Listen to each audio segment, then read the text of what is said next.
It's the Traumedy Podcast. Trauma plus comedy equals Traumedy. This week on Traumedy. I would say the traumedy I had as a kid has made me a better father because I had a stepdad who's a bad stepdad. He was like the worst. That's stepdad. intense. So because I don't want to be that guy, I'm this guy. So, but even and then, the comedy comes through that because even when I have to get on my kids and we have we're clashing, I end it with something trying to make them smirk. It's like, do we hug it out? Do I pile drive you? Do I punch you in the neck? What are we doing? You tell me and I'll write it down. And then we have a little joke and it makes it easier. Whereas I remember when I was a kid, there wasn't any of that. There was no joke after I put down the law. It was, are you looking at me? It was bad in that sense, only from the stepdad. You're listening to Traumedy, the podcast that helps you take your pain and play with it. I'm Nancy Norton. I am a former nurse, comedian, and keynote speaker about the power of humor, why we need it, how it helps us. Bring the power of humor to your next event with award-winning comedian Nancy Norton. Nancy got out of healthcare for the same reason a lot of people get into it, to save lives. Message Nancy at nancynorton.tv. The Traumedy Podcast is sponsored by Crybaby Badass. You have to feel it to heal it. You are a Crybaby Badass luminary. See your light in the mirror. Do you have a trauma? Hey, you listening, do you have a traumedy story to share? If so, send Nancy a message at nancynorton.tv. This is a very good episode. Every episode is so good. I love my job. I love my calling. This is a calling, as you know. I cannot not do Traumedy because I need these conversations. I hope by listening in, you get a little something from them as well. I really am learning from every guest some coping skills or some inspiration and always something funny every single time. And this is a mental health podcast. So keep breathing. Know you're not alone.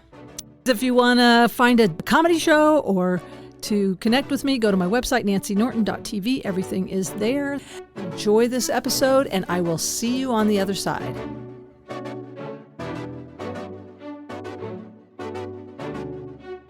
Welcome to Traumedy. My guest this week is a comedian and a guy that has gone overseas to entertain the troops in Iraq and Kuwait, not once, not twice, but 5 times. Please welcome Warren B. Hall. Yay. Hello. Thank you. Empty room.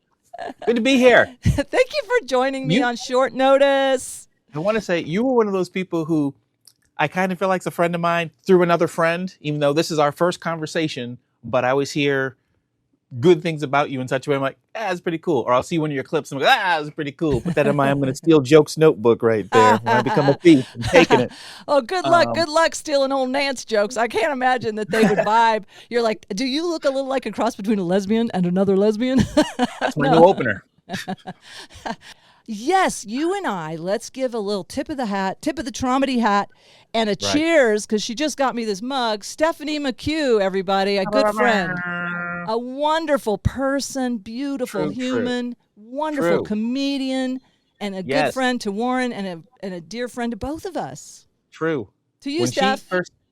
When she mentioned to me that you were doing this and you wanted to have me on, I said, the first thing I'm going to try to do is buy her out on your friendship. That's what I'm going for. I'm going to see if I can buy her out. She goes, I can't do it. She won't sell. So we'll have to cheers, Stephanie. So good deal. Oh, I don't know where I'd be without Stephanie. She is one of my, dearest friends for decades. And she is one of those people that when I need somebody in my corner, she's always there, always. Nope. And with a beautiful heart and love. And it's just, you can't buy a friend like that. Exactly. You know? Good luck. Good luck with I call. 2 people I call. And when mom doesn't answer, I know Stephanie will. I know she will.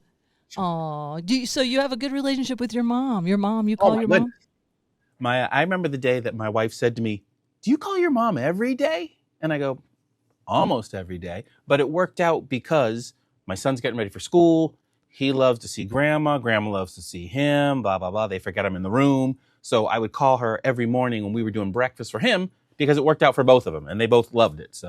But my wife came down one day and she was running late for work because she's usually gone. And she was like, "Oh, do you guys do this every day?" I'm like, "Well, I want him to recognize her when she visits instead of being like, 'Hello, that lady I get a card from once or twice a year.'"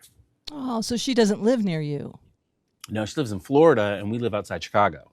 Oh, got you. So, yeah. Where were you raised? I was born in Boston. My mom's military, so I moved around a little bit. So when I was 15, we moved to Phoenix, Arizona, and that's where I got my comedy start, in Phoenix. Oh, no kidding. What year did you start comedy? 96 or 97. I was 24. I was just about to turn 24, and I will be 54 this year. Aw, that's so crazy. cute. So 96. That's 96, yeah.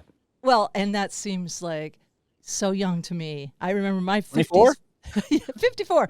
I remember my 50s fondly. Yes, I Okay. just got on Medicare this year, so 65. Let's go. See? But They've started emailing me, if that counts for something. They're letting me know. oh, they're already I'm on deck. wow, no kidding. That's kind of early. I thought so, but they don't. And you entertain all over the country, all over the world. We just mentioned your USO tours and stuff. And then you do a lot of cruises too, don't you? I do a lot of cruises because for some reason the money's better on water. I don't know why, but it's It simple should arithmetic be. at this point. Well, it should be because you have to go there and you have to be on the ship for a number of days, right? I hear the words you're saying, but if you really break it down, we're sending you to a beautiful spot. We're going to pay for you to go to this beautiful spot. We're going to feed you at this beautiful spot. You need to be funny a couple times a day, which you wanted to be anyway. So it's a win-win. The only negative is I'd rather be home with kids. I'd rather be home I with was the wife. going to say, how old are your children? He'll be 12 and he just turned 19. So 19 and 12 almost. We all took a family working vacation for me to not Barbados, Bermuda. And it was probably the best family vacation we've ever had. So it's just amazing. And I'm thankful that the job paid for it, basically. I mean, I paid to get them there and I paid for their room so they'd have a nice big room. But other than that, who gets a chance to do that and then still make a little money while you're there? Oh, so you were working on a ship and then they let you bring them on. Well, let's get to you, Warren B. Hall. I want to hear your story. Thank you for coming on Traumedy. I was telling you a little bit about the mission, which is really, we just love to show folks how humor can help you. I went to the Association of Applied and Therapeutic Humor and learned about therapeutic humor, which justified my existence and my speaker fees, okay? So we want people to know how humor really has helped us survive sometimes, thrive, get through rough times. And sometimes it's a byproduct of stress. Sometimes people are just naturally funny. What's your experience with it or your knowing about yourself with it? Is there a reason you were funny or were you just funny for the fun of it? I was just a silly kid just because I was a silly kid. But I did early on learn how less people want to punch you in the mouth if you're funny. I did learn that. And then it got to a point where I used my powers for evil. Instead of fighting you, if I could make fun of you to the point where your friends now laughed at you, then I felt justified. We didn't have to fight because there was a bully, Robin O'Connor, and he would bully me. He'd bully everybody, but he would bully me especially every day at the bus stop. So I can't avoid this kid. I got to go to school. So my friends would become his friends, and I'll never forget my buddy going, "Hey, I'm sorry, I was cheering him on, but if I don't, he'll beat me up too." And as a kid, I was like, I get it, right? And it's like, it shouldn't have to be like that. So then I started making fun of him one day, and everyone started laughing. It was like, yeah, and also you smell. And then it turned. And so I didn't have to fight him, but it changed things. We did fight years later, for those of you who are wondering, and I got my vengeance. Wait, We you did. did fight? You fought We Robin did. O'Connor? He would beat What me up. grade? What grade are we talking here? Like 4th or 5th grade. I was walking home and he goes, "Hey, you want some chips?" And I was like, "Yeah," because I'm afraid of him. And I'm like, "Yeah." And it was him and another kid laughing. And when I went to take a chip, they poured the bag on top of me, and it was Doritos, or not Doritos, maybe it was Doritos, but it had ants in the bag. Oh, So there were ants mixed in with the chips all over me. So I run home and I'm yelling, screaming. I come in the house. My mom can't do bugs, so she's smacking me out of fear. So I take a shower, and after I come out, she goes, "I'm tired of this. Get dressed right now. We're gonna go over to Robin's house right now." Now the way our apartments was like, imagine a really big cul-de-sac, so we're kind of facing each other, our doors. So we walk over, and I remember like a kid asking to play. I had to knock on his door and go, "Hey, can Robin come out and fight?" And I remember his mom going, "I'm sorry, what?" And I repeated it, and she goes, "Robin?" And he came out, and my mom's at one end like this, and his mom's at the other.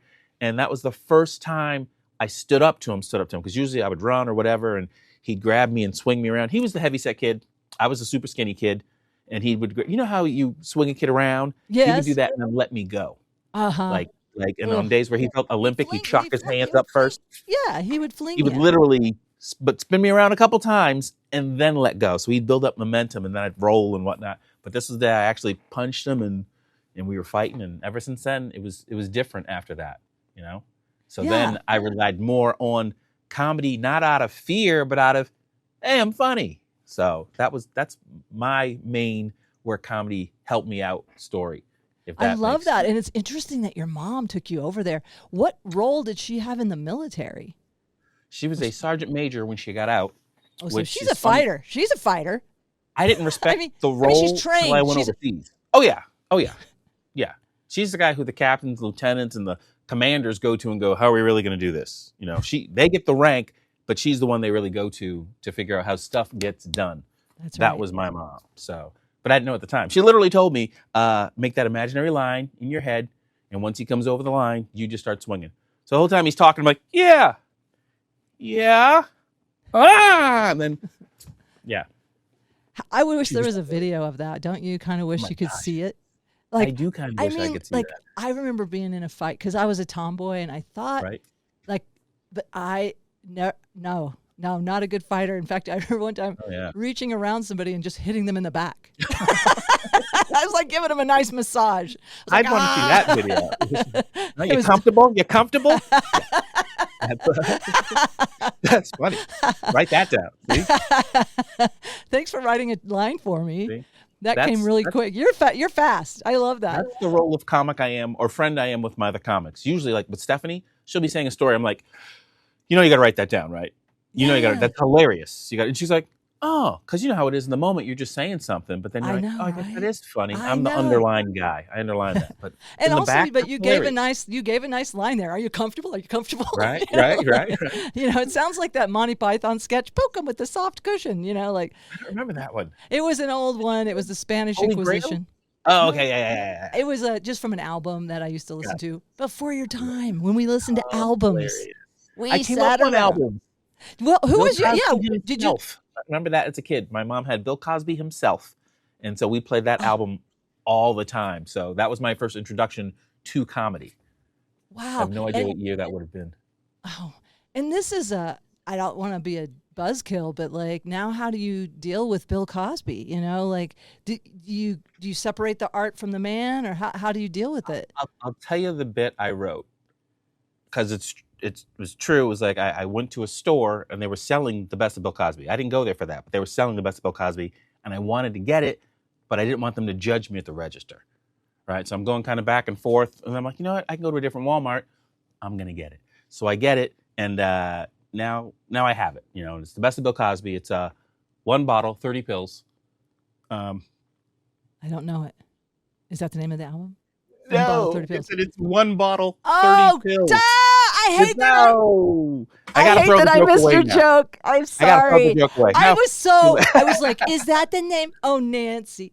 No, but it goes over, and they get it, and then I have to explain that was hard for me to write that joke because no, it's brilliant. It's brilliant. Oh gosh. And of course, my nurse mind went to, is he committing suicide? What's happening here? No, it's the pills, the roofies. It's the roofies, Nance. God, I am so sorry. No worries. That's left you there. This is real comedy, folks. This is how it happens. Sometimes they're not all. No, I mean, I have to admit, I am one of the most literal. Like when I'm listening, especially when I'm in my traumedy hat, I feel like I'm part therapist or something. Right. Like I want to be reverent to your story. You want to help. I don't want to be the one that's like takes your story but so I'm very literal over here all of a sudden. Gotcha. That's embarrassing though. Well, my mom does it though. My mom interrupts my bit. I'll say, can I try a new bit on you? Sure. And then halfway through, well, I went there at the grocery store and did the same thing. It's like, Mom, my joke, Mom, my joke. Stop. Yeah. I know. Right. And the way, if you're a storyteller comedian, I have the same thing where I'm heading to the punchline and somebody, they don't know. Like this actually does have a well-written ending if you would just give me credit for it. And if I knew How do you deal with that on stage? Do on stage? It doesn't happen on stage as much because you Oh, got the microphone and everything. But right. in real life, if I'm like, like I have a funny little story I want to tell somebody, and it's like I don't get to the end sometimes. See, That's I wouldn't okay. mind that in real life. I hate it on stage because, People as you interrupt know, your bits. well, I'm not confrontational, we're conversational. So they think this is a conversation. Hey, I've done Oh, that, and they want to jump in, and it's like I have to explain to them that space, I need that space, so the punchline hits. But when you yell out, "My grandfather had that car," it ruins that. But they don't get it, and they're not. I'm not. If they're not doing it to be a jerk, I'm not mad at them. But if they're jerky, well, then we crush them yeah. verbally, verbal crush. Just crushing, not like Right. Robin O'Connor. Right. Oh, Rob, no. Take him outside the comedy club. Come on. I saw him a couple of years ago. My oldest friend passed away, and Robin was at the funeral. And it was one of those Oh, weird things where you forget that everybody grows up. No one's 12 anymore. But in your mind, like, he was a jerk, and oh, he's a regular guy with a family now. Oh, okay, now I feel bad. You know, did he? Well, how was his vibe? Did he have a good vibe? we were all sad. We were Oh, all sad. yeah. But, So and sorry. ironically enough, my friend who passed away was the one who, in the story I told you, was like, "Hey, I'm sorry I laughed, but I don't want him to hurt me too." But it's like, I mean, we all go way back to the beginning together. So, That dude shouldn't have laughed. you know. Sorry, that was bad. That's your friend. No. That's He'd your have laughed. friend. He'd have laughed his butt off about it. So he's good people. At least you picked up on my joke where I didn't pick up on yours. Hilarious. When you think about your comedy, the bits that you do, Yeah. is it rooted in, I mean, is it releasing any stress or traumas for you, or is there anything? Because I love to show folks like, hey, or deconstruct a bit. I do a bit about the Easy Bake Oven, and Right. I do this whole thing, and it really is my way of expressing gender roles that I didn't think were fair. Also, Mhm. my lazy eye, like this is an Easy Bake Eye from the light bulb. So it's fun for everybody. You don't have to have have a frustration around being a tomboy that had to bake a cake. You don't have to have a lazy eye to get it. But it's That's just funny. like that's my deconstruction example. Do you Gotcha. have something like that in your act that helps you cope with Comedy something? wise, no. And I even said to our friend Stephanie, I said, "Well, I'll be different on the show, on your show, only because my comedy hasn't diffused anything in my adult life comedy wise. I would say the trauma I had as a kid has made me a better father because I had a stepdad who was a bad stepdad. He was like the Oh, worst that's stepdad. So intense. because I don't want to be that guy, I'm this guy. So, but even and then, the comedy comes through that because even when I have to get on my kids and we have an obvious we're clashing, I end it with something trying to make them smirk. It's like, do we hug it out? Do I pile drive you? Do I punch you in the neck? What are we doing? You tell me and I'll write it down. And then we have a little joke and it makes it easier. Whereas I remember when I was a kid, there wasn't any of that. There was no joke after I put down the law. It was, are you looking at me? It was bad in that sense, only from the stepdad. And I didn't realize that I hadn't shared with my mom a lot of that stuff until Oh, one day as an adult. I was telling her a story, and I'm telling her how physical this dude was with me when she wasn't there. And then we had finished the conversation. I hang up. Her best friend calls me right back and goes, "What did you say to your mother? She's crying." And I'm like, "Nothing." And it dawned on me I'd never told her. So now she's feeling oh, like I had you around that guy, so I'm the oh, worst yeah. mother and this, that. And it's one of those, how kids are. Kids, sometimes they say too much, sometimes they say too little. So Yeah. she didn't know. So to thrust it on her as a 30-year-old, she was like, "What?" So that's where my comedy helps me in my life, I would say. It helps make me a better father. Oh, that's great. What age were you when you had that stepfather? From Is he out of age the picture? 4 to age 14. Oh, that's rough. So how do you just like a 4-year-old? You know what I'm saying? You're a 4-year-old. How do you just like a 4-year-old? But yeah, Yeah. Well, some folks really don't understand kids. And the first spanking I remember him giving me, I was 5. We went to my uncle's house to eat, and they were like, "Get ready, wash your hands." And I went in the bathroom, and it's my uncle's house. So he had his razor for shaving on the sink, and I thought, "Hey, I'm going to shave." You know how kids are. So I took a little soap, and I decided, luckily, I didn't slice my face up, luckily. But I remember pretending to shave and looking and seeing my stepfather in the crack of the door, because I guess I took too long, probably went to check on me, and then he came in and spanked me over that. And I don't think, and again, as a full-grown adult now looking back, I don't think that's a spankable offense. I think, hey, buddy, be careful, you could hurt yourself, whatever, but not a spanking. Not a spanking. And it was a spanking. It was more than just a little, it was a spanking that I don't think I deserved. So, like, I can say with my mom, I never got a spanking I didn't deserve, looking back as an adult. But this dude, he was just that guy, and I was easy target or whatever. And there were a couple of those stories in my childhood that I just didn't mention to my mom because I don't know. Like that one she knew about. Probably just thought that's the way it is. I have to accept it, or maybe. I don't know. Like looking back, I don't even know. Kids don't know their rights. They don't know that this isn't okay. And then, I got spanked once for playing a tambourine. I was having a good time in my room. I didn't hear anybody. I guess somebody had been yelling at me to quiet down, but I was dancing and playing my tambourine. And I was just having so much fun. And to see my dad run in with this red face, like just, and then just spank me, like I was in my joy in here, it was bizarre. So that's the same feeling. Just like you get blindsided. You're like, I'm doing, something natural, curious. Little man. I'm not a fan of spanking in general. Right. I get that some folks are. I don't know, but anyway, we don't need to. You don't have to disclose if you're a spanker. Is this dramedy or not? What are we doing? Bring it out. No, do you believe in spanking? I think it's a good thing to discuss. I say yes, but my kids got away with almost murder. Like each of them, I can remember only really snatching them up really one time a piece. And in my mind, it was a righteous shoot. Maybe years later they'll look at it a certain way or not. But because I grew up getting spanked, I understood it. I see it as a thing, and I've threatened it a time or two. But in all honesty, they got away with stuff. But the times that they did get snatched up was because of the disrespect to their mother. The oldest was now able to look his mom in the eye and was talking way too much trash in the proximity of his mother's face that I couldn't let stand. So he got snatched for that. And the youngest, they were playing with not a pellet gun, but some kind of gun, but he got mad at his mom and turned and shot her in the face with this gun, which we had to have a spanking on that one. So I can't even have you pretend to think you can treat mom a certain way and nothing will happen to you. So those are the only reasons, those are the only times where it really happened.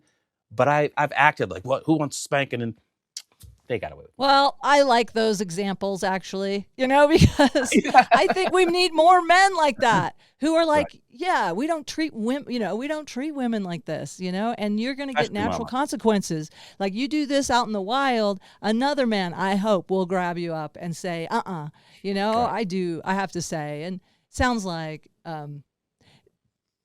sounds justified.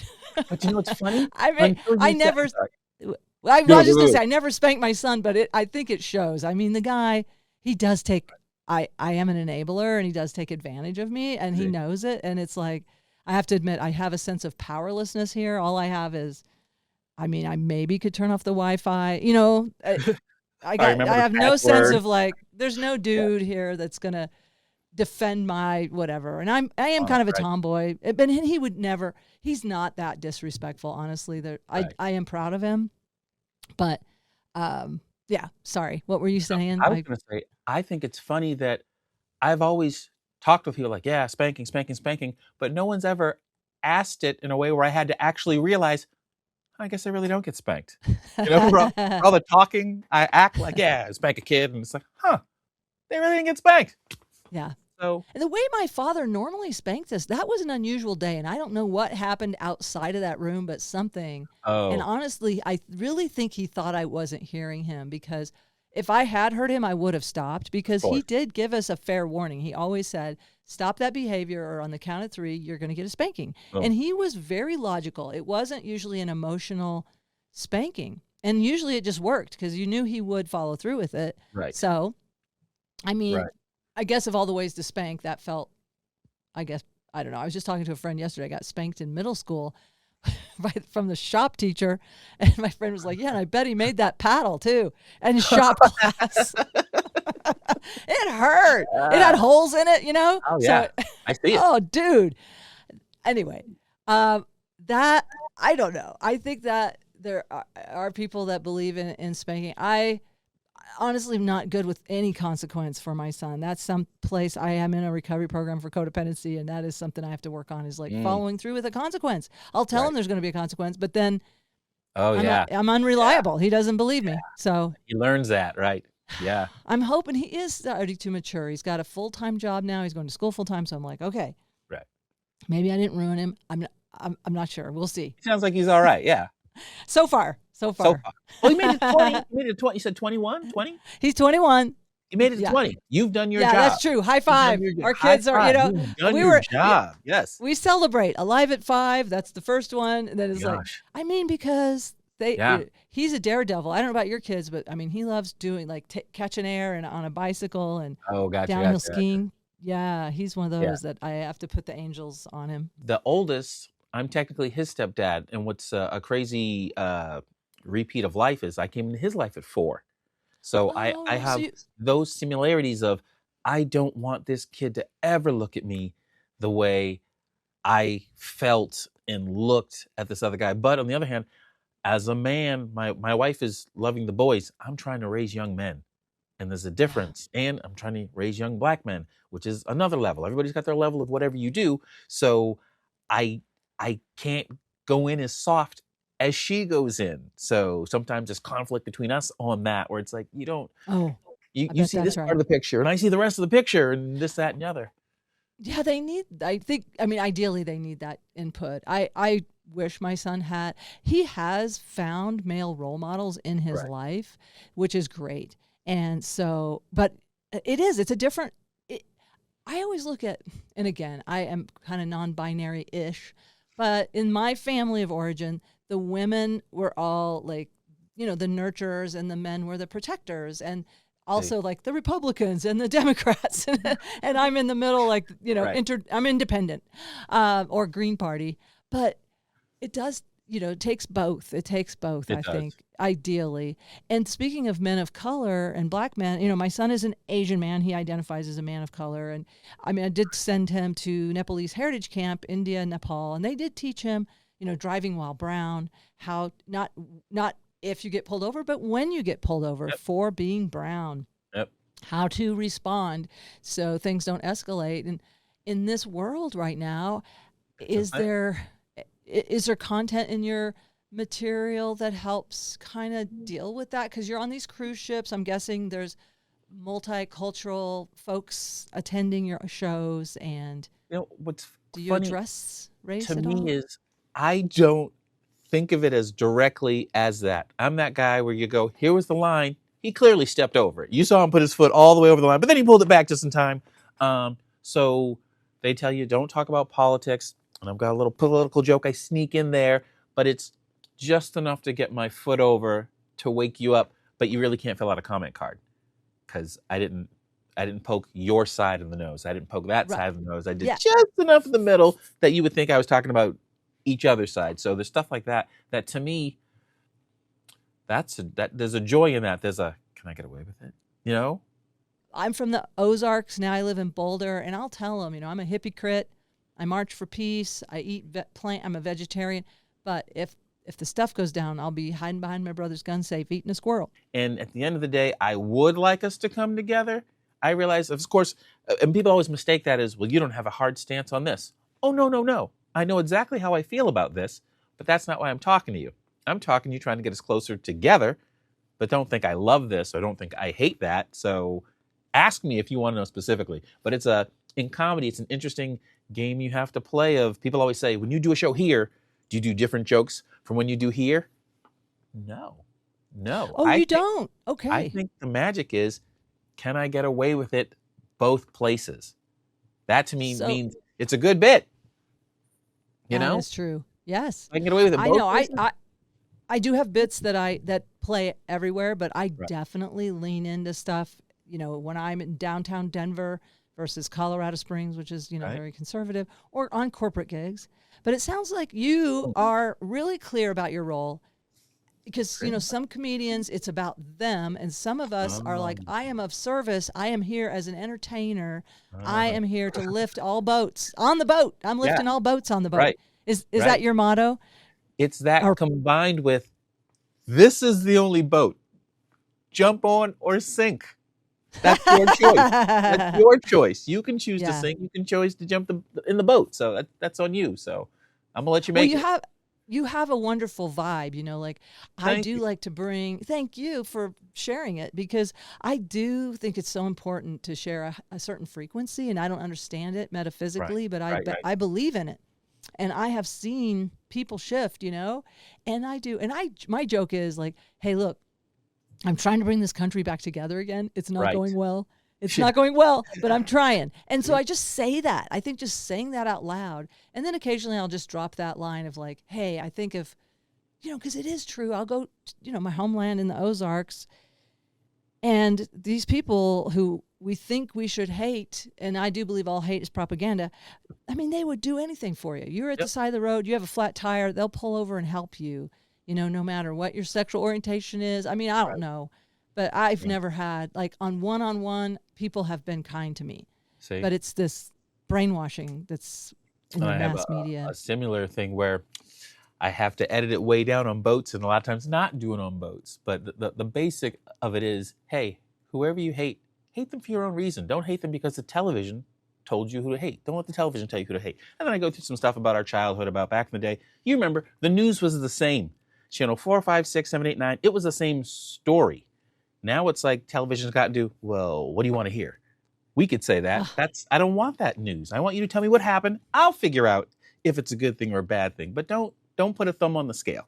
So yeah, good point. We're similar in that way, Yeah. But when you're not having those kind of issues, like nobody, I don't know, nobody's singling you out for your race or for, whatever.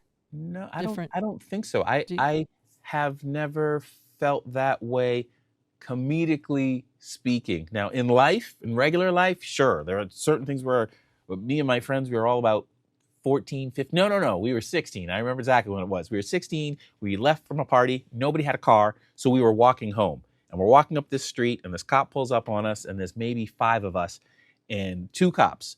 One takes the only white guy in the group and takes him across the street. And then the other cop talks to the rest of us, who happen to be 2 Mexican guys, me, and my friend who may have been Asian. And he's just grilling us. And we're looking over a friend, and he looks like they're laughing and giggling over there. And this guy's grilling us. And then maybe after 10 minutes, the cops left. And we go, well, what did they say to you? He goes, the whole time that cop was telling me, I'm going to ruin my life if I hang out with you guys. He was telling him that. Now, what was ironic was, this was the ringleader of us. He was the bad boy. That's the bad influence. He was the bad influence. And it's like, they told him strictly on the color of his skin, don't hang out with them because, they're going to ruin your life. At 16, who tells someone that at 16? Or maybe they do, and it's normal. I don't know. But that always stuck with me at 15, 16. Yeah, that level of kind of not just prejudice, but propaganda. Look at it this way. From the cop's point of view, he thinks he's doing you a favor. He thought he was helping. Isn't that crazy? Wow. He thought I helped that kid out last night. He knows not to hang out with them.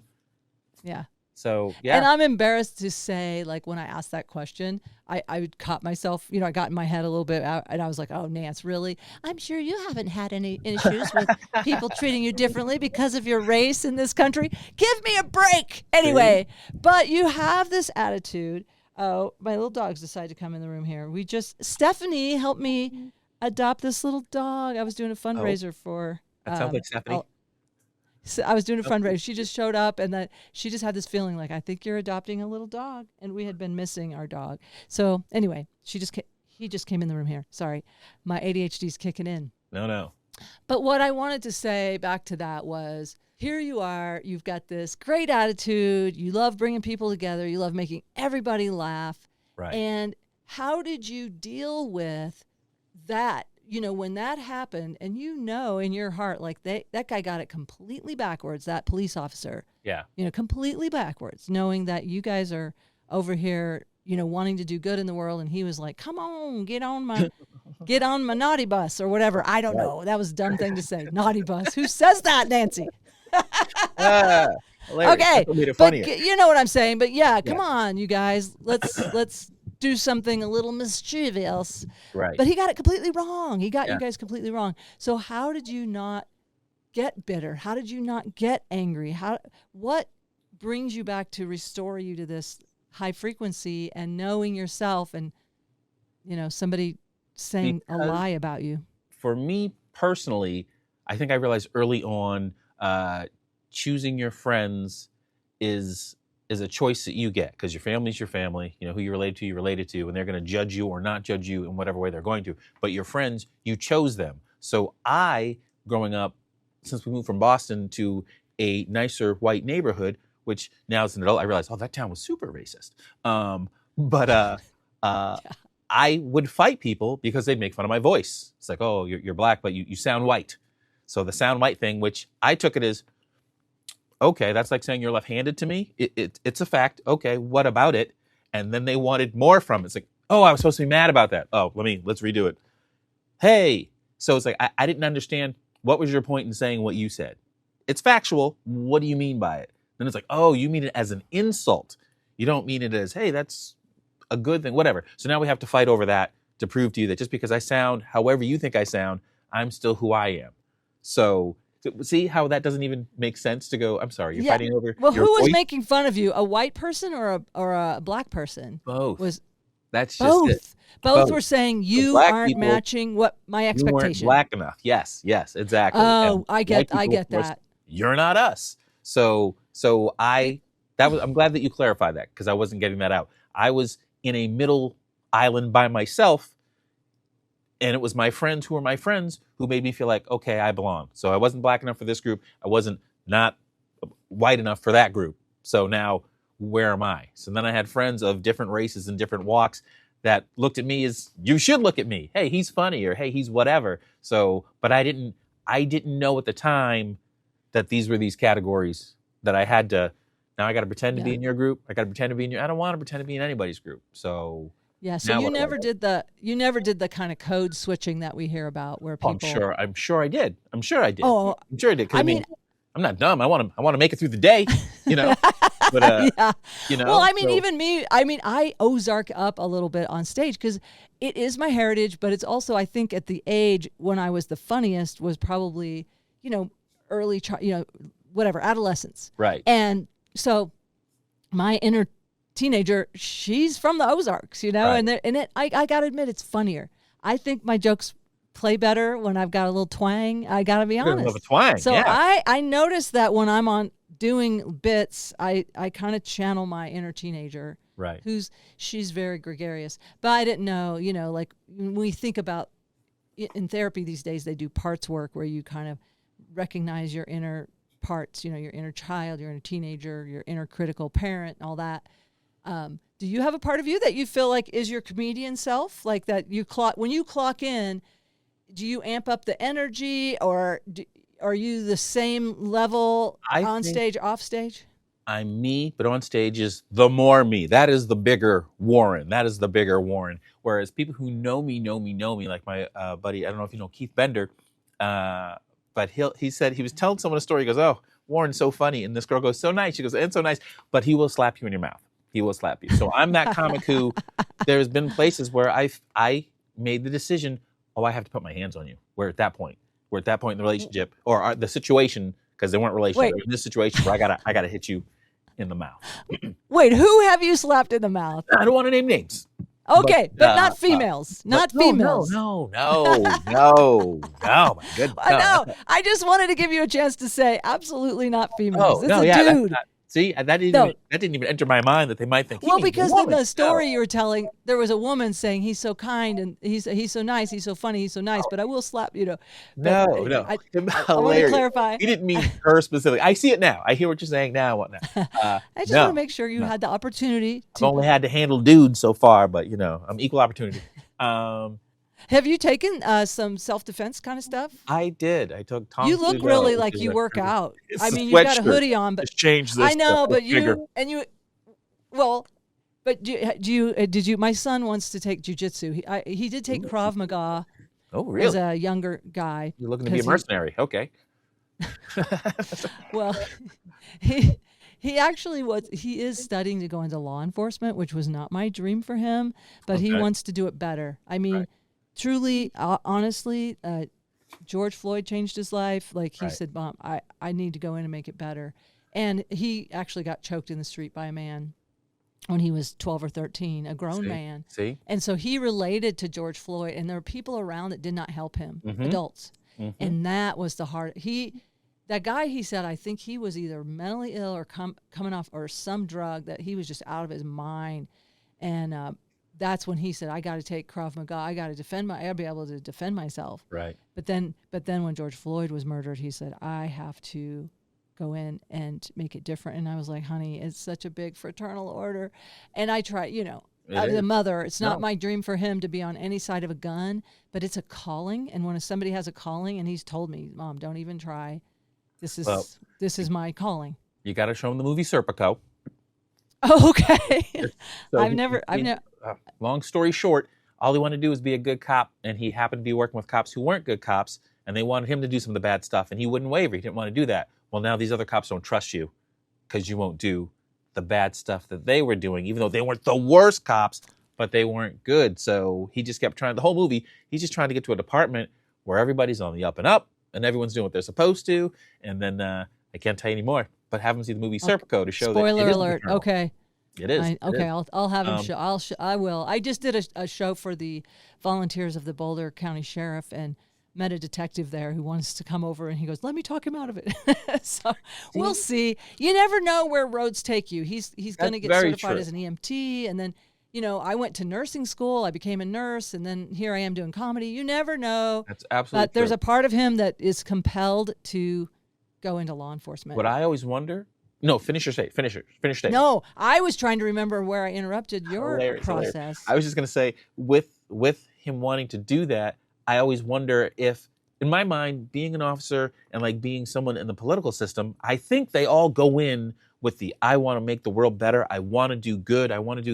But I think sometimes once you get in the system, you realize, oh, I got to pay Peter and rob Peter to pay Paul. And I think I want pass my law, but now I have to agree to your law, so you'll agree to my law. And I think it gets jaded quick. But I think they all went in with the mindset that your son has right now. Hey, I feel it. I want to do this. And then it's just, you never know where the slippery slope happens, Yeah. But back to, we were talking about self-defense and you saying you have to every now and then slap a dude. And I was thinking, really though? You really have slapped a dude? Here's the story. Okay. I'm working at a place and I'm supposed to be the middle. So it should be opener, middle, headliner. But they, for some reason, forgot to get an opener. So they say, hey, Warren, we're going to have you do 40 minutes instead of 30 minutes. To open, which is really hard. Open. So now it's a two-man show. Yeah. So it wasn't hard, and that was the problem. Oh. I was outshining the guy who was the headliner. Okay? Oh, yeah, they couldn't follow you. It was showing. Now, had I been a smaller 20 minutes, maybe it wouldn't have been a big a deal, but since just two of us, it became obvious. So on the next night, they decided to switch the order. Like we did one show, and for the second show, they go, hey, Warren, we're going to have you close out this show. But they didn't tell me. They told him first. So when I walk up, he's looking angry. And we just did a show. Everything was fine. I gave him a tagline, and now I come up, like, he's angry. I'm like, you good? You good? And they're like, yeah, we're going to switch it. I'm like, oh.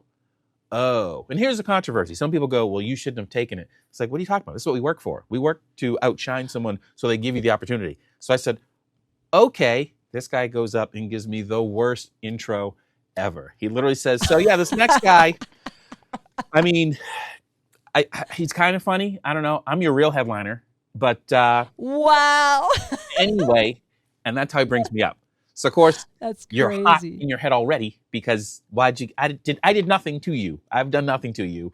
It is what it is. So I go up and I have a semi-weird set because I'm in my head about how I want to punch you in the neck because you just introduced me that way. This, that, and the other. Yeah. So I do some joke and it doesn't go over. And he goes, he's heckling me. He's heckling you. So the joke doesn't go over. And he yells something. He goes, yeah, see, that's why I'm supposed to be the headliner. Like he's yelling that out while I'm on stage. To which I go, well, then let's tell them why I'm the headliner, because you came in butt naked last night, right? And now it's a weird thing, and the audience is going, is this a Laurel and Hardy sketch? Is this what is this? So I have a bad show, because I'm so mad about this. And I shouldn't let that guy rattle me the way he did, but I was mad. And I said some things to people in the audience I shouldn't have said because I was mad about that. So he runs and cries about all these things. So they tell me, hey, we're going to switch the order back. And I go, okay. So this is the next night. So I come in to do the show. I do what I'm supposed to. It's my turn to bring him up. I say, hey, here's so-and-so and such. I bring him up. We don't shake hands or nothing. And then at the end of the shows, we had to share one table to sell merch. Like it was the Maury Povich show. You had the Klan versus the black guys in there, right? So it's weird. But people are writing on the comment cards how much they liked me and enjoyed me. So now I'm purposely standing by the door with comment cards. Like, if you liked me, I'll be over there after. And people are filling them out. I'm not telling them what to write. They're writing whatever they write. They're writing good things. I turn in all these cards, and it's a pile. So then we have the second show come up. And while I'm waiting for the second show to start, I'm filling out the paperwork to get paid. And what did the lady say? He said something about how, I can't believe this guy's been weird. I almost said his name. This guy's been weird about this weekend. I'm sorry about that. I'm like, well, let's see how he feels after he sees the comment cards. And the guy goes, oh, I've got them right here, and pulls up like 4. And I go, no, there's like a pile of them. And he goes, no, this is all we got. And I go, that's weird. And the other guy in the room says, oh, I saw them. I'll go grab them. He's a doorman. He comes back. He goes, you're not going to believe this. And he says it to me and the manager. So-and-so took the comment cards. And we're like, what do you mean? Like, the waitresses saw him take the pile. He went through a few of them, then took the whole pack and walked away. So wow. I take that as you've been working on your computer all day, and then someone comes up and throws your computer out the window. So now I take that personal now, because these are comment cards that said nice stuff about me. You didn't like it, so you got rid of my proof. Yeah. Keep going. Sorry. And there are witnesses who saw this. So it's not like I wonder. So that is what that is. So now I am heated. I got to close the show, right? I'm so heated. So I remember calling the girl I was dating, and she's like, you're talking so fast. You're talking so, what? Don't do that. Don't do that. So to end the show, I go up on stage. I go, hey, hope you guys had a good night. Earlier I said fill out a comment card. Don't do that. So-and-so's going to steal them anyway. You guys have a good night, right? So then it's weird. So now, again, we're trying to share our stuff, and I'm so mad knowing you stole these comment cards. After the show, we're both in the room where we do the show, and I go, hey, let's have this out now. And he goes, oh yeah, good week. I go, no. Where are the comment cards? I just want the comment cards back. And he goes, I don't know what you're talking about. And I go, no, the girls have already said that you took them, this, that, and the other. I'm past that. I just want them back. To which he looks around, then comes closer to me and says, I don't give a F what the comment card said. This is my show, blah, blah, blah. To which I said, and where I come from, this is universal. I said, oh, it's like that? Which only means one thing where I come from. Oh, it's like that? He says, yeah. It's on. I slapped him. I'm sorry, I didn't punch him. I slapped him. I open hand, I was a pimp. It was 1972, and he was $20 short. Fire! Right? So I smacked this dude, and he goes back, and I remember there was a waiter washing at one of the tables. He looks up and goes right back to washing that table like he didn't see anything. And this guy's like in shock. You hit me. And he runs out of the room and brings the manager back in. And I don't know. There's how angry I was. I was so angry I was able to pull this off. I wouldn't be able to pull this off today. He comes back, he goes, Warren hit me, blah, blah. And I go, what are you talking about, man? Someone hit you? Oh, wow. Who hit him? Someone, tell me what happened. And I'm keeping a straight face because I'm so angry that I'm able to keep a straight face. I want to giggle now as I tell the story. And of course, he's going, what? You hit me. I wouldn't hit you, man. Why would I have a reason? Would I have a reason to hit you? Why would I have a reason to hit you? It's that, right? So we're doing that. He's getting crazy. And of course, the manager doesn't know what to do. He doesn't know who to believe. He goes, ask anybody. I go, ask anybody. And I point to the dude who was washing the table. Ask anybody. Did you? I don't know what he's talking about. And he's losing. He goes, I'm going to call the police. And I go, call the police. Take my phone. He calls the police. They decided, look, you've already been paid. You can go home, do whatever you're going to do. And something told me, get out of town. So I ran across the street, packed my stuff up as quick as I could. I get a phone call from one of the other managers telling me, hey, this guy really did call the cops. They're coming. So if you can leave. And I'm like, way ahead of you. And as I'm pulling out of the parking lot of the club, the cops are pulling into the parking lot of the club. I then turn my phone off and drove home to where I had to be. But the next day I got a call from the police saying, hey, we got these charges, this, that, and the other. And I go, oh, I have no idea what you're talking about. They're like, well, why would this guy say this? Why would his lip be bleeding? I go, why would a grown man steal comment cards? I don't know. I have no idea. You said that to the police? Yeah. Why would a grown man steal comment cards? Comment card. Maybe he cut himself the comment. I have no idea. And that's how it ended. Then they called me another day later and said there's nothing they could do because they don't have enough evidence. And I was like, oh, okay. And that was that. So that was time one. But there were other times. I was going to say that it was good that you nobody corroborated his story, because that would have been a bummer to go to jail. Maybe we're not advising this. Right. Because of course you look back later. I get it when I mean it really is like he's stealing from you, because that is currency. I mean, that is currency. And in this business, that is what we say, is like, that's the only way you get to headliner is when people can't follow you. Right. If they can't follow you, then they are like, well, we got to headline Nancy, or we got to headline Warren now. Right. Because people, added to that, though, was the feeling of, what made you think you could do that to me? What made you think you could do that to me and get away with it? Yeah. So it's one thing to feel like, yeah, you stole from me, but you thought you could do it to me and nothing would happen? Yeah. Well, that hurts more. That hurts on top of the fact that. And we have to credit your mother with that, because she's the one that set. I mean, exactly. hey, blame or credit, whatever way it goes. It's like, hey, that's the way my mama raised me, to suffer no fools like that. I mean, he stole from you. He did. He stole from you. Literally. And yeah. And I get it. He's got this fragile ego. I mean, we all do. We all have fragile ego. But man, it's so weird in this business too, when you first start headlining rooms and then they decide, let's do a co-headliners, where you flip and flop. And it's like, wow, when I'm first headlining, you're going to make me follow the strongest feature act, another headliner, where it's really, and it kind of almost always goes that. I've noticed, at least, the headliner, like if I middle for some, like I remember this back in the day. I remember Pablo Francisco and I were really high energy, and he does all these sound effects and whistles and everything. But it was just funny. Like if I followed him or he followed me, there was just this co-headlining weekend, and they flipped it beforehand. We knew we were going to do every other.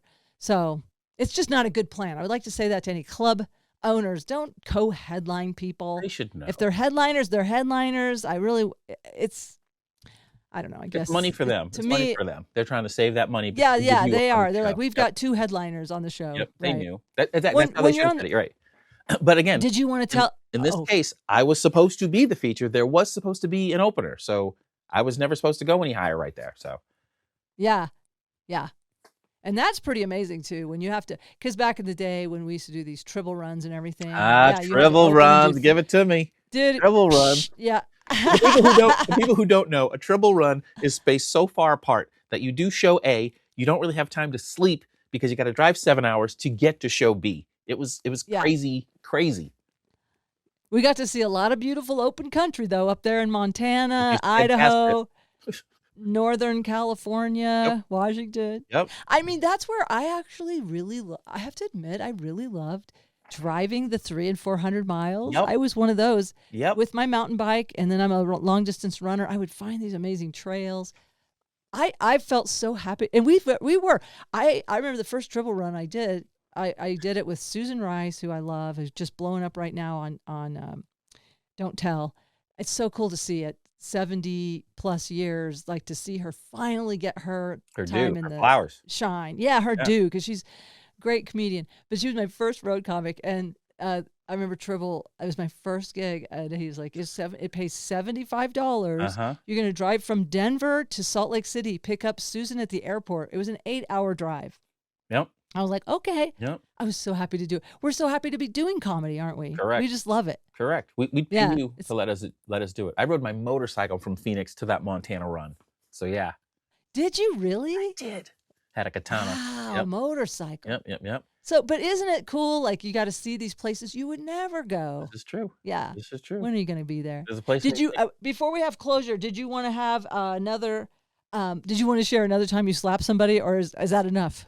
Did you feel like there was one more that you wanted to share? Another one it was due. I think this is good for people to know. Don't mess with Warren B. Hall, you guys. I mean, he's fair. He's a fair man. He's a good man. But if you cross the line, you might People get usually only slapped. see one side, like, oh, Warren's so nice. What do you mean he didn't slap someone? You must mean Warren with no B in his name, Hall. It's like, no, I was there. Warren B smacked this guy. So I kind of like the fact that people go, no, not Warren. And other people are like, oh, yeah, definitely Warren. But, set this up. Okay, so I was supposed to move into this place with these other two comics I know. And the guy who was supposed to move out was dragging his feet on moving out just because who knows why. And he was spending time at his girlfriend's house. So he was supposed to move. He said he'd move. He didn't move. I'm waiting on him to move in. So now my stuff's in the front room waiting for him to move in. And he was a guy who a lot of people wanted to wring his neck. I know for a fact he was a joke thief, because one of my roommates was a guy he was stealing jokes from. And just he was that guy. But he'd never done anything to me. So I didn't take it personal as that until, unfortunately, he did something to me. So we were working together. And he just kept calling the audience bitches. But it wasn't like humorous. It was kind of like you mean it, but he said it. So then we made a game of it. We started counting how many times he said the B word while talking to women. Oh, this bitch right here. And it was harsh. Right. So when we got to like 17, we stopped counting. And then when I got on stage, I'm like, does he like women? Because he said blah, blah. And everyone laughed because we were aware of the fact that this guy said that a lot. And he jumps up. Well, this said, it's like, whoa, I'm kidding, brother. Are you all right? And he held a grudge because of that. So then he was talking to a club about getting comics in, and it was both of our home clubs. And he was like, yeah, everyone will be at this level of comedy or higher. And the girl said, so the girl on the panel said something about, so you're saying, I'm sorry, because I know you worked with Warren B. Hall. He's like, oh, Warren B. Hall, he couldn't follow me all week. He couldn't follow me all weekend. He couldn't. Don't lie on me. I've got enough on my plate of stuff I've probably caused myself. Don't lie to me. Don't say I couldn't follow you because A, it wasn't true.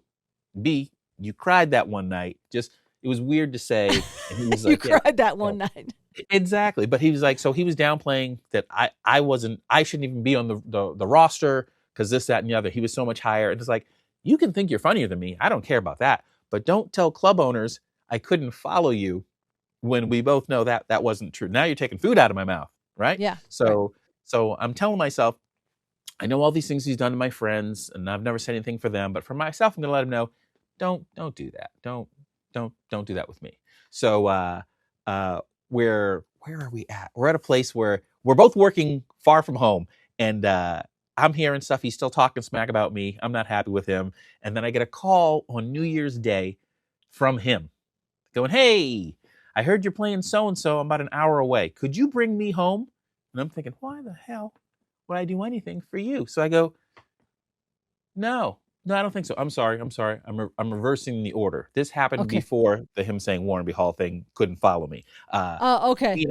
But it's after we had the thing where he was yelling at me. He was mad that I outed him on calling women the B name. Yeah, so he retaliated because you didn't give him a ride or something? No, we don't know. No, okay. I gave him a ride. I literally told myself I'm going to put a little deposit in the Karma Bank. And even though this guy was talking smack about me recently, I'm going to drive out of my way, pick him up, and give him a ride back. As we're driving back, he tells me the reason why he needs a ride is because he talked some girl into driving him to this club for New Year's. And then at midnight, she caught him kissing some other girl. So it's like, this is the type of person he is. Joke thief, kissing other women, right? So she left him. Good for her, right? So I'm being nice. I drive him back.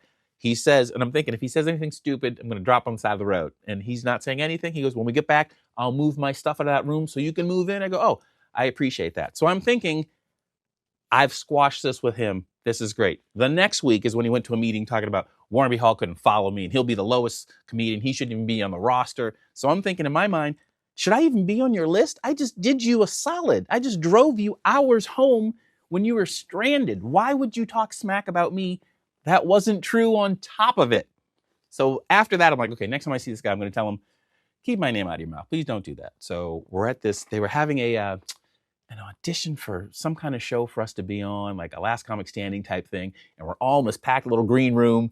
And he finally comes in, and he comes in late. So I was going to say it was just me and him, but now 60 people are in the green room. I'm like, hey, so-and-so. And he doesn't even look up at me. I go, I heard what you said to so-and-so. Don't mention me. He goes, I have no idea what you're talking about. And it angered me that he wanted to pretend like he had no idea. And this was like literally the week before, that he had no idea what I was talking about. So I'm like, hey. And now everyone turns around like, what is this? I'm like, keep my name the F out of your mouth. And he's like, I have no idea what you're talking about. And it shouldn't have. And it angered me that you were going to downplay me like that. So I decided I've got to put my hands on you. Now, for the camera, I'm not saying any of these should have been done. I'm telling you the mindset I was in when it happened. So Okay. I've decided it's on Pop. And so I go for him, and he runs in, and we're in the green room and into the not the lobby. The lobby has shut doors. So there's a room full of people waiting to come in. But now we're in the showroom, and I'm walking. He immediately runs to the manager and like cowers down behind him. And it was funny because he said my whole name. Warren Hall is after me, which is just weird. Like, we know each other. You can say Warren, but to say my whole name was weird. And I'm walking like the Terminator, slow. And I get up to him, and the manager is literally in between us. And he's a short guy, and this dude's taller, and I'm taller. And he says, hey, the manager says, Warren, we can't have this right now. We can't do this right now. And I'm like, okay. And then standing over him, he does this. That little smirk that your brother or sister would have done, right? He does that smirk like, and I smacked him in his mouth. I reached over because the manager went like this over his head and smacked this dude because to me personally, to smack you is so disrespectful. I didn't even punch you. Punching you, we're men, but to smack you was extra disrespectful. And I remember it knocked his glasses off, right? His glasses go off. And now as a man, I back up like, okay, we're doing this. He slowly picks up his glasses, puts them on, and he says, well, do you feel better? And that was when I said, yes, keep my name out of your mouth. And so I turn around, forgetting that the green room is full of comics, and everybody is leaning out the door, watching this like, oh my God, I can't believe you just smacked so-and-so, this, that, and the other. People are saying, I should have done it. This girl comes up to me and says, I want to thank you for that. And this was about a month later. And I go, well, you don't understand. There were things that happened. She goes, no. She goes, I was booked by that guy to do a show. And I asked him where the hotel was. And he told me. And I said, well, what room are you in? He goes, oh, no, we're sharing a room. She said, I told him, I don't feel comfortable with that because he goes, no, you know you want to. You know you want to. And he did that to her. And I said, what happened? She goes, I ended up not doing the gig, but I know what was going to happen and how he was going to try to make something happen out of it. She goes, so you're my hero for smacking him because I couldn't. So he was the guy who he got what he deserved. That's how I can rationalize it in my mind. He got what he deserved. Well, but and some level, you maybe knew you did. You knew his character. You knew his level of character. Right. And it is like went and told Dad, I'm gonna go tell the manager. Are you gonna go tell the manager? Exactly. Yeah, that's I'm sorry. That's smirk at me like, oh my goodness. No, that's little bitch energy. My son, I'll probably edit my comment out. Well, I feel bad because don't be a little bitch. You tell the manager. You know what I'm saying? I don't feel bad for you for having to edit this because we're all over the place. We're all over this place. No, I just whatever. I mean, it is an interesting word. The like bitch, like little bitch, and you know, and my son is educating me. You know, he's Gen Z, and I'm like, I don't know some of the nomenclature and what it means today versus tomorrow. But I also think it's interesting. I have a trigger around sociopaths, and I really do feel like I've got, like, some people have gaydar. I have, what's that? The word or the actual people? No, people. Oh, okay, like if I am working with somebody who I perceive to be a sociopath, and I don't hit them, but I rage on stage. My inner teenager, her name's Virginia Vengeance, and she's like, this asshole right here. And I warn people in the bar, and this is, of course, I'm liberated by probably I've had something to drink, and I probably shouldn't drink when I'm performing, but I'm at a bar. Like sometimes a local gig here, it's like I'm at a bar, and I'm like, if I'm performing in a, like literally a bar, I'm like, I'm going to have my Kentucky Mule, a little lime juice, a little ginger beer, a little Kentucky whiskey, and it does liberate my truth. So, but I will say, in some ways, I look back on that, and I have processed it in therapy, and it's like, was it for the highest good? You know, just like I said before we start, I do ask for this to be for the highest good, and it's like, there might be on some level, like, you know, this person, you may have prevented either more behavior like that, and not that it's yours to do. I know that we are not the keeper, we are not their adults or whatever, but there is a part of me that feels like if we are not the check and balance in society, who is? You know, like sometimes it is up to us to say, tell the women in this bar, don't go out with this, you know, like I'm pointing at the guy that I perceive to be a sociopath. And I do feel like I can trust my gut now. And it is like it's been 2 people in the last 2 years, and I'm like, I'm not welcome back at certain one comedy festival, because I went off, totally went off on a guy. You made it sound much nicer, because I know I didn't do it for the greater good. I did it for me. I don't want you to feel you can treat me like that. It would have been nice if I did do it for the greater good. Well, I lucked into being a champion for that girl, you know. But the point is, that's right. That's some part of her knowing about it, or the people that witnessed it were like, just like the guy wiping the table. Like, there is a part of us. I have to tell you, accountability is my love language right now.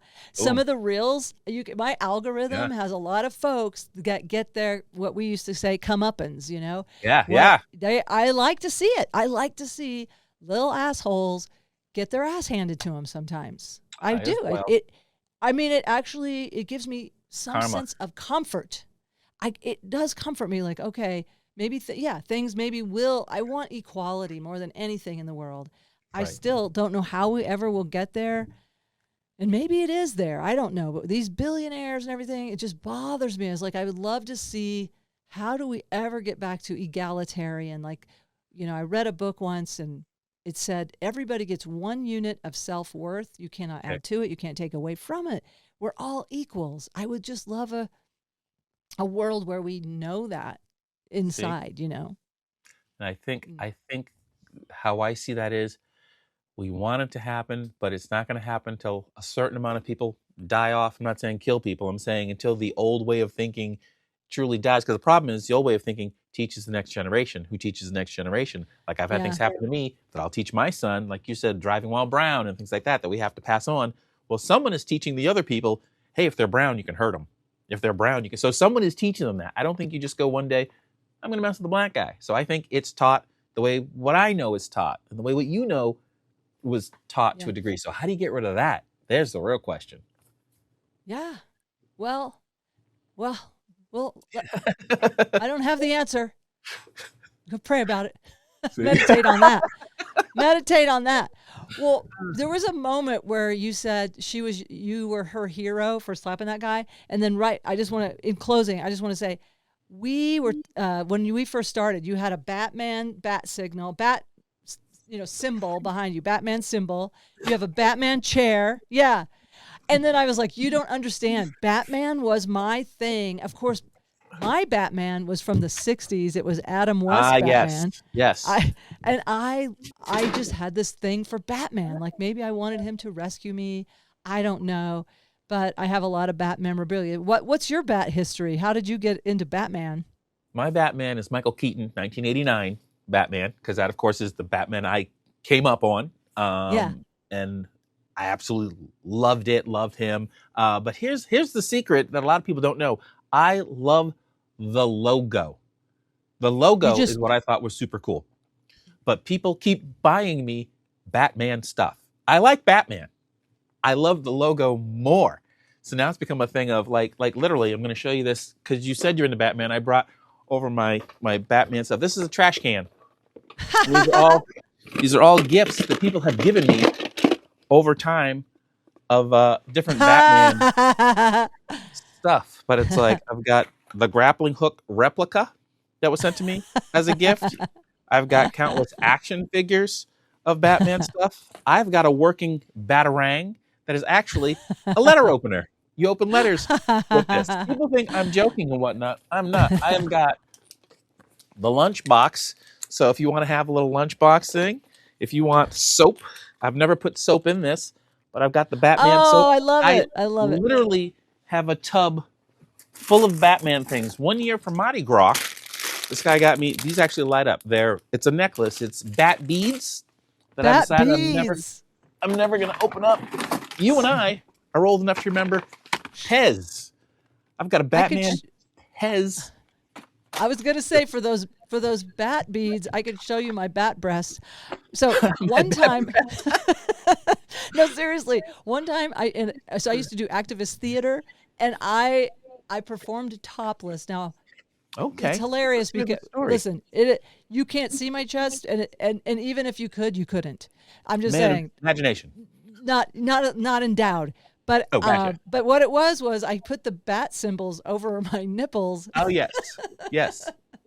and so I was naked, but I was bat person. I was trying to be this non-gendered bat person. Was it a And comedy show? anytime it was during my piece was always comedy, but it was activist theater. So it was Okay. raising awareness around misogyny and women, non-consensual sex. So I was like, when a woman is under attack, my bat light would go off, and Right.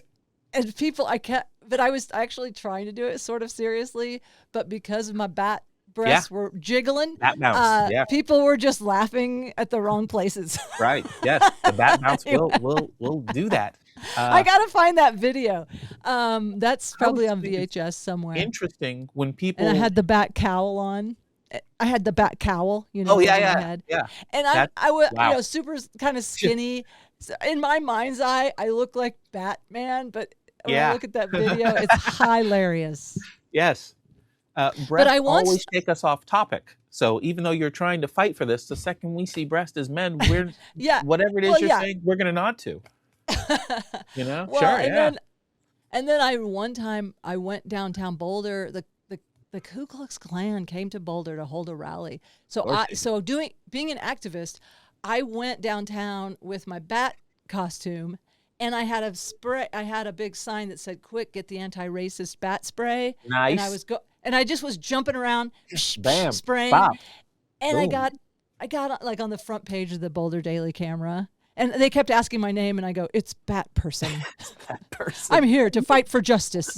Anyway. Now that you was had my your bat shirt on story. though in that one? I can't remember. I think I probably did. I Gotcha. do believe in Boulder, Colorado, at least there used to be a law that you could be topless in Boulder and not get arrested, not get a ticket. Well, of every town. So I can't named recall. I mean, honestly, with these, it doesn't. With my bat Boulder. cowl. Those two towns, Anyway. Boulder and Bosom, are the only places you can do that. 'Cause, Bosom, Colorado. can opener. What is this? What is Can that? Can opener. That's a can opener. That can opener.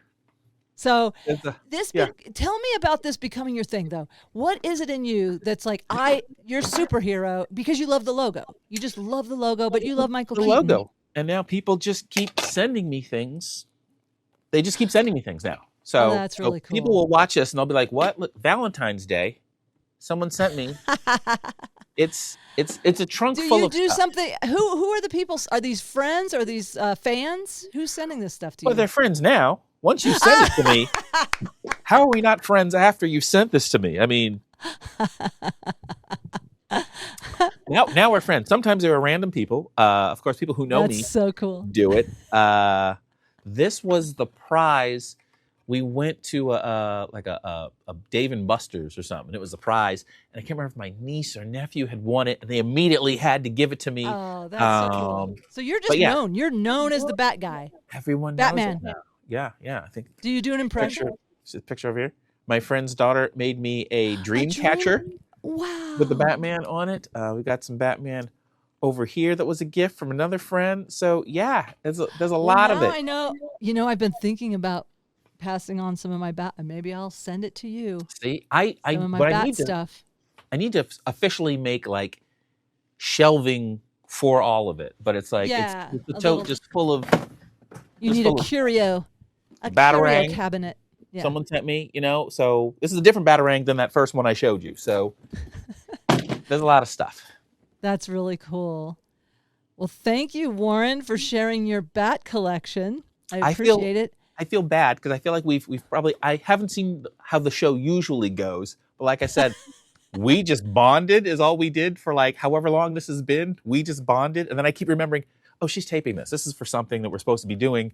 No, this is it. It is. Okay. It's just a conversation. It's very casual conversations, and I always learn a little something from them. And I appreciate you dropping in and sharing your authentic, process, how you, do entertainment, how you do comedy, and how humor has helped you cope Thank throughout you. your life.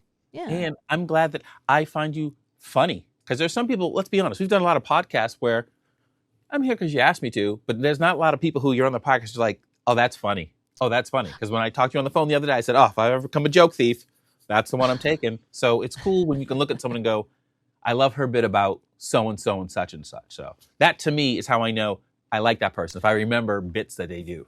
Oh, right. Yeah. Well, I'm glad you like my so-and-so and such bit.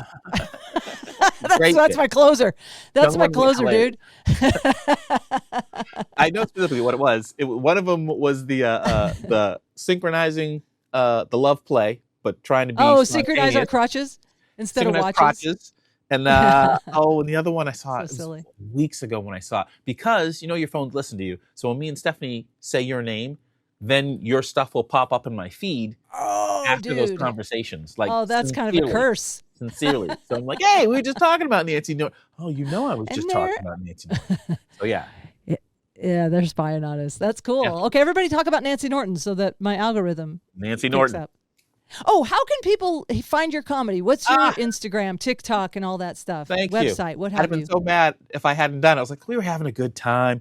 WarrenBHall.com. We just finished the website, actually, so I'm excited that I had to twist my my wife's wrist to help me with it, because she's like, oh, I'm not creative like that. And I'm like, yes, you are. She's one of those people, once she leans in, it's amazing. So lean in. But it looks really good. WarrenBHall.com. WarrenBHall.com. There better be some Batman stuff on there. You know what? There isn't. Okay, But I'm telling you, I got a 3D printer, and I've started making magnets of myself. Oh, cool. Because when I work on cruises, like, older people love magnets. So I was like, I'll make a magnet myself as a joke. I like magnets. That's why Everybody, it turns out. There's my merch, the Ozark facelift, and it has upside down. Got to get the name right. Let's see it. Oh, we have those. I got it upside down. There we go. It does have a magnet right? for your refrigerator. Right? I like stuff that's functional. I know some people give out stickers.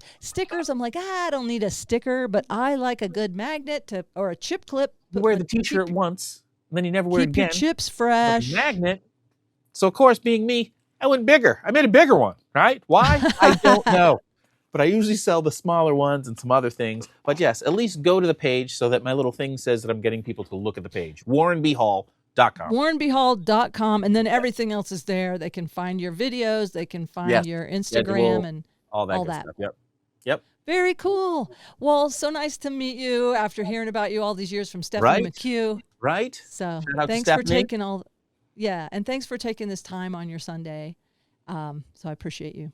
This was good. Like I said, the time flew by, so this was great. I appreciate you having me. It says it's been an hour and almost 40 minutes, but it did not feel like that. So thank you for that. It may be a two-parter. We made it. I'll edit it, and then I will upload it, and then maybe we'll get a video from you. But anyway, let's have closure. Yes.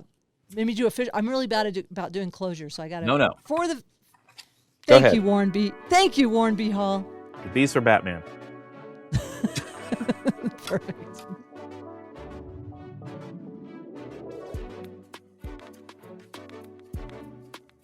I want to thank my guest, Warren B. Hall. Check out all of his stuff on his website, warrenbhall.com. I want to thank my son for the music loop on Traumedy. I want to thank our mascot, Mr. Mushu, the adorable Shih Tzu. Yeah. And I want to thank you, the listener, for being on this co-healing journey. Every time we have these conversations, I learn a little something more. And thank you for listening. Thank you for some of you have offered to be a guest. And thank you for recommending guests for Traumedy. Let me know what you need. If there's something I can do, I'll try and do it. And remember, no matter what, keep laughing.